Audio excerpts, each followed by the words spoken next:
खरं म्हणजे अतिशय दुर्दैवी घटना आहे आणि त्याचा निषेध करावा तेवढा थोडाच आहे। एक निंदनीय प्रकार या ठिकाणी आमच्या लाडक्या बहिणीच्या बरोबर घडलेला आहे आणि म्हणून मी स्वतः मुख्यमंत्री स्वतः त्याच्यामध्ये लक्ष घालून आहेत, अजितदादा लक्ष घालून आहेत। मी स्वतः पुणे पोलीस आयुक्तांशी बोललो आणि यावर कठोर कारवाई करण्याच्या सूचना सरकारच्या वतीने आम्ही दिलेल्या आहेत आणि आरोपी कुठल्याही परिस्थितीमध्ये तात्काळ त्याला अटक होईल, कारण त्याचे सगळे जे काही लागे बांधे आहेत ते सगळे पोलिसांच्या हाती आलेले आहेत आणि लाडक्या बहिणींना आम्ही एसटीमध्ये जास्तीत जास्त प्रवास करता यावा, त्यांना सोपं व्हावं म्हणून 50% सवलतही दिली।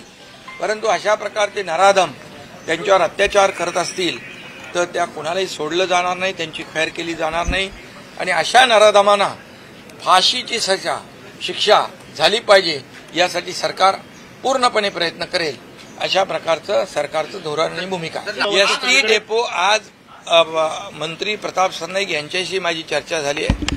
त्यांनाही मी सांगितले ज्या आगारामध्ये अशा बंद पडलेल्या एसट्या आहेत त्यामध्ये असे गैरप्रकार होत आहेत, हे पूर्णपणे बंद झाले पाहिजे आणि या संपूर्ण सर्व डेपो मॅनेजरला अशा प्रकारच्या बंद पडलेल्या गाड्या या तात्काळ त्याचा निकाली काढल्या पाहिजे, लिलावात काढल्या पाहिजे। कुठल्याही परिस्थितीत गुन्हेगाराला कुठेही वाव मिळता कामा नये या दृष्टीने परिवहन मंत्र्यांनी सुरक्षा रक्षकांवर काल निलंबनाची कारवाई देखील केलेली आहे।